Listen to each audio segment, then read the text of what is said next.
baby. By that I mean that you gon' hold me down. Needs to hold me down, baby. Special. To make you feel special. So special, so special, so special. Very special.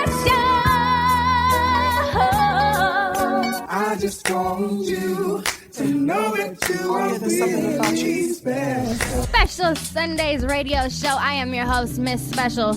But we got to jump right into this. I would like to welcome to Special Sundays, Nitty Scott MC. Yes. Peace. Welcome.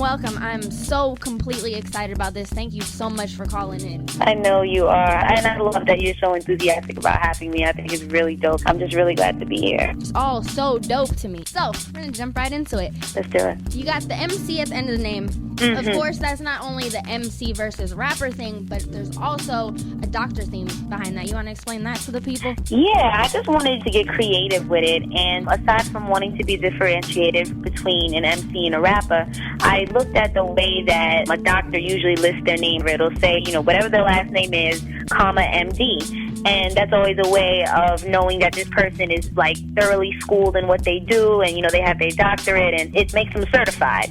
So, I wanted to do my own twist on that, and I feel like I've been to, the school of hard knocks, the school of life, and then art school, a journalism-based school. So, I've been formally trained to write, and I've also been shaped by experiences and things that have happened to me. So, I consider myself definitely certified in what I do. A real kind of whiz kid thing to do, and that's just really who I am. Definitely. I love it. Because, some people will just, throw things together, and it's like, oh, okay, that's cool, it sounds cool, it looks cool, but yours sounds cool and looks cool, but it also has a cool meaning behind it, too. There was actually a thought process that went behind it, so I love that. Exactly, yeah. I was just wanted to be, real creative with it. Nitty Scott was always my nickname all throughout high school, so I was just like, how can I play with this a little more and kind of just make it more personal? Nice.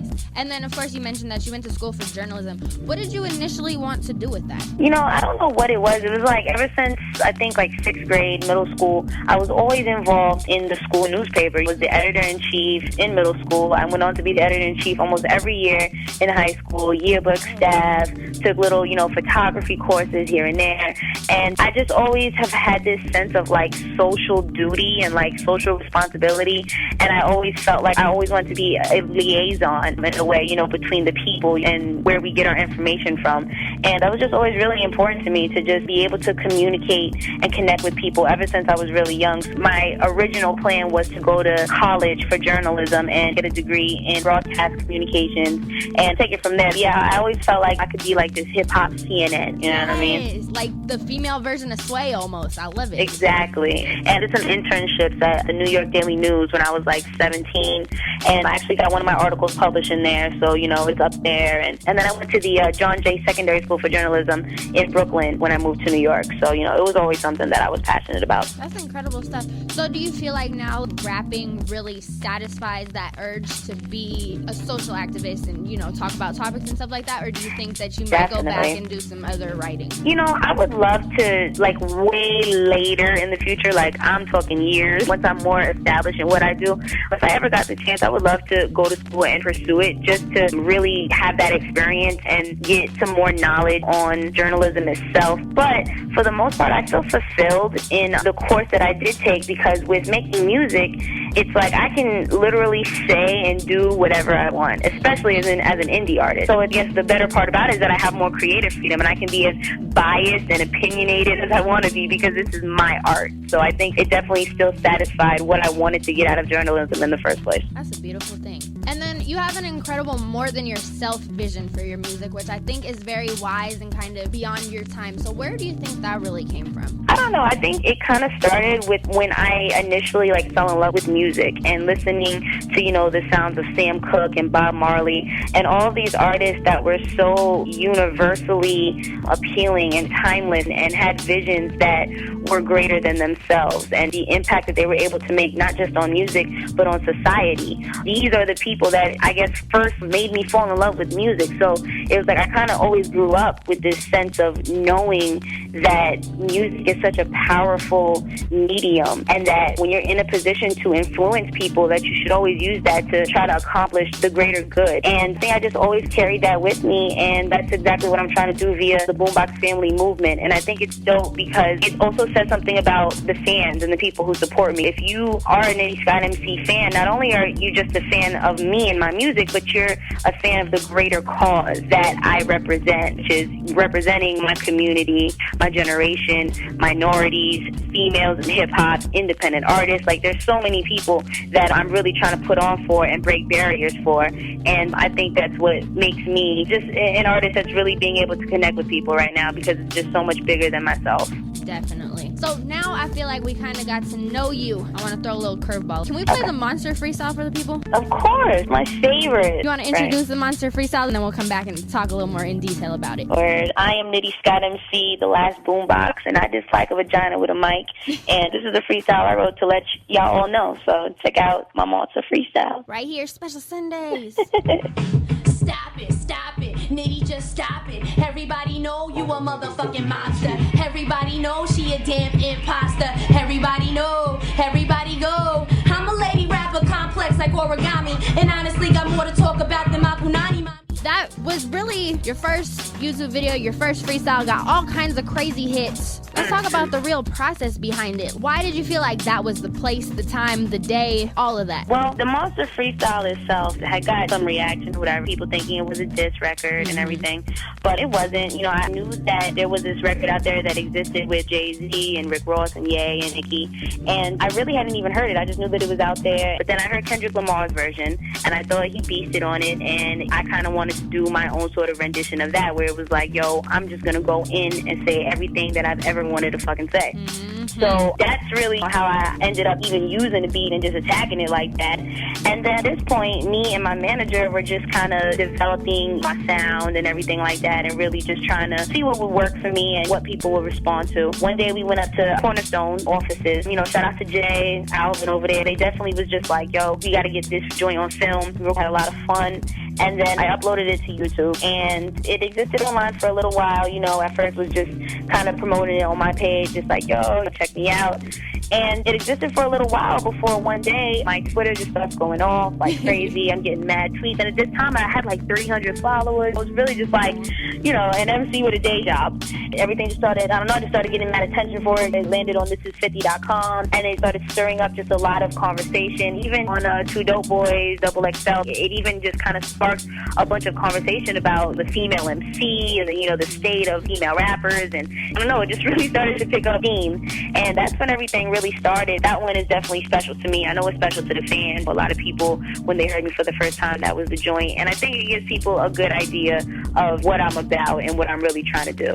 It really, really does. Of course, you teamed up with the amazing Mick Boogie for the Cassette Chronicles. How did you link up with him, and what was it like working with him? Because just everything he puts out is just crazy amazing. He really is. Shout out to Mick Boogie, definitely. That actually happened through my boy Six Sense. Shout out to Six. He definitely helped to arrange that and make it happen and make listen to the joints. He liked them and just said that he was down to be a part of the project. It was my very first mixtape, so I'm very proud of the fact that I was able to get someone with such a respected reputation to put his stamp on it. That was amazing. Indeed. So what I want to do is get into Here I Am. Yeah, this is a more personal joint, one of the joints of the Cassette Chronicles, and produced by Six Sense, just a real dope joint. And I remember I took a little poll once, and a lot of my fans are telling me it was one of their favorites. So I hope you guys enjoy it. This is Nitty Scott MC. Here I Am. Boogie.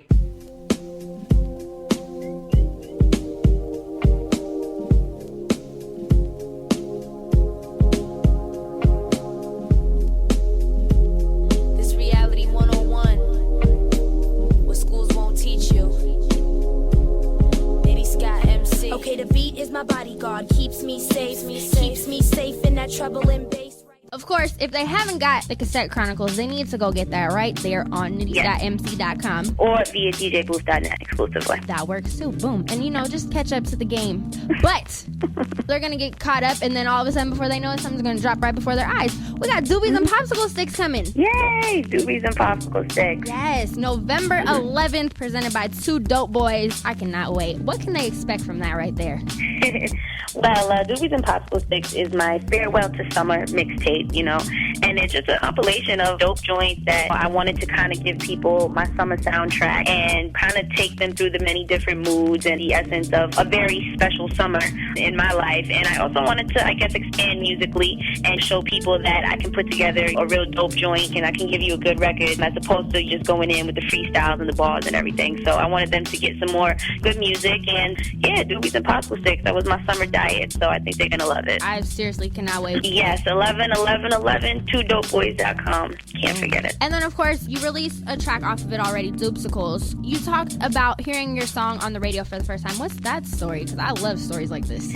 Yeah, well, over the summer, I had an interview with Raven the Blazing Eurasian. Shout out to her, that's the homie, on Chuck B's radio show, actually. I think it was Golden Era off of the Cassette Chronicles. And we were just like in the car, heard the interview. She aired the interview as well as a few of my joints. So it was just a really surreal feeling, especially being someone that is not from New York City. And it was a moment of like, wow, I came from Grand Rapids to Florida to here with a plan and a purpose, and at that exact moment so many things had just came together, and it was like all the many little pieces and little twists and turns that led me to the moment where I'm actually getting my music played on the radio in New York City. It was kind of a dream come true. So I love that so much. Yeah, and to be able to say that I did it honest, you know what I mean? Mm-hmm. Like, these are records that are true to culture and true to myself, and we're literally being put on that platform because I was supported by the people, on the ones and twos over there, and not paid for. It's not political. It's not anything. It's just someone who thinks that I'm dope and I should be heard, sending my music to a bigger audience. So that was just amazing. Exactly. That's a beautiful thing. Let's talk about the other track that you released, Auntie Maria's Crib. That is the first official single off of Doobies and Popsicle Sticks. Can I ask like a little trivia question here? Yes, do it. So you mentioned an Arizona iced tea. I love Arizona iced teas. Yeah, gotta love What's your favorite flavor? Mango. Mucho mango. $1 at the bodega. Seriously, it's $1 on the left coast too? Yep, 99 cents. Boom. Okay, good. That's how it should be. I love the raspberry ones. I just get a straw and it's a wrap. You know which one I want to try is the pina colada one. I've seen it a couple times, and it's like, it's never enough for me to actually get it, because then I'm like, what if I, buy it and I don't like it? It's a big can to deal with if you don't like it. Yeah, it's kind of risky. So I'm hoping, somebody in my team will get it and I can just kind of sip on it. I haven't seen that one. That might be like an East Coast thing that y'all got them. I'm really jealous right now. And then another trivia question. I know that you like cupcake. What's your favorite type of cupcake? I would just say your regular, vanilla is just amazing. Your classic vanilla is the shit, as well as red velvet. Oh my God. Somebody's getting cupcakes after the show. Yeah, cupcakes are amazing. Gotta love it. And then, of course, people might have just jumped on the train a little while ago with the BET cypher. What was it like preparing for that? It was kind of nerve-wracking. They reached out and told me that they wanted me to participate in it. And, they give you the beat and everything, so that you can prepare. And I just put a lot of weight on it. It just felt like it was going to be a very big look for me. And I imagined it being as big as it actually turned out to be. I knew it was going to be broadcast to 4 million viewers and an audience that probably didn't hear about me before that if they weren't necessarily checking for me. So I just felt like it had to be really dope, and it had to be the perfect balance of everything. I wanted people to walk away from that feeling interested in knowing more, you know what I mean? Feeling like they got a good general sense of what I'm about and what I want to bring to the game. So it was just a very important verse to me that I wrote several times before I found the perfect cut. And it turned out super dope and really opened a lot of people's eyes. It's such a dope look. I just think it was a great statement for BET, for myself, for, people who are sort of in this underground world where it's just like, hey, you can do your thing and you can literally be put on these huge platforms off of strictly talent and grind alone. That's just honest and beautiful. I love it. Coming up next, of course, we got Doobies and Popsicle Sticks, November 11th. Anything else? They should just be satisfied with that, because You gotta look forward to it. But anything else we can look for from you?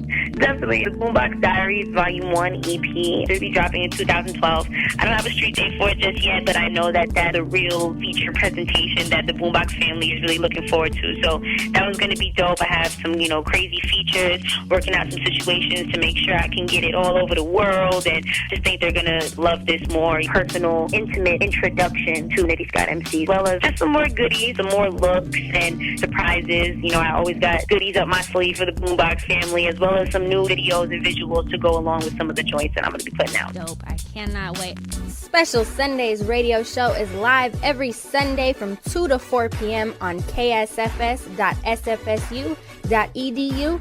And for everything special, check out specialsundays.com.